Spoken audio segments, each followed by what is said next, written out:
అణుకువ అనేది గర్వాన్ని, డాంబికాన్ని రానివ్వకుండా సంరక్షించగలిగినంత వరకు అది సుగుణమే. కానీ అది మన ప్రతిభలను, మన ఆంతరంగిక సమర్థతను తక్కువ అంచనా వేస్తే మాత్రం అది హానికరమే అవుతుంది. మాస్టర్ తన అపరిమితమైన శక్తితో నిస్సందేహంగా ఏదైనా, ఏమైనా అన్నీ చెయ్యగలరు.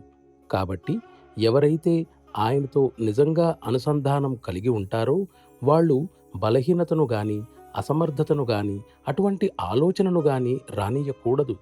ఎందుకంటే ఆ మహనీయుడైన మాస్టర్ శక్తి అవసరమైనప్పుడు అతని ద్వారా పనిచేయడం మొదలుపెడుతుంది కాబట్టి. నువ్వు అస్సలు యోగ్యతే లేని, అస్సలు సిద్ధంగా లేని వ్యక్తివని నీకు తెలుసునని అంటున్నావు. కానీ ఈ విషయంలో నేను తీవ్రంగా విభేదిస్తున్నాను. మనం అలా అనుకున్నంతసేపే మనం అలా ఉంటాం. బహుశా కేవలం ఇదొక్కటే మన మార్గానికి అవరోధమవుతుంది. ఒక మనిషి చేసినది మరో మనిషి తప్పక చెయ్యగలడు అనేది అందరికీ తెలిసిన నానుడి.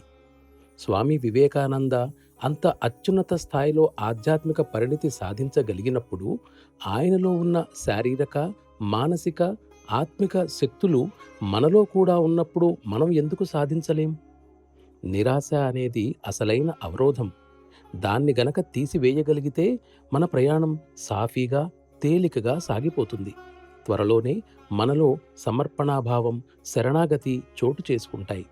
వాస్తవానికి మన విధిని వ్రాసుకునేది మనమే.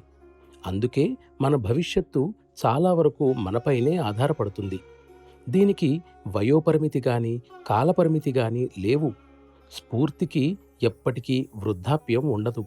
అందుకే వృద్ధాప్యం కొంచెం కూడా ఆధ్యాత్మికతను ప్రభావితం చెయ్యలేదు. ఆధ్యాత్మికంగా మనిషి ఎప్పుడూ అన్ని దశల్లోనూ కూడా తాను యువకుడనేనని అనుభూతి చెందుతూ ఉంటాడు.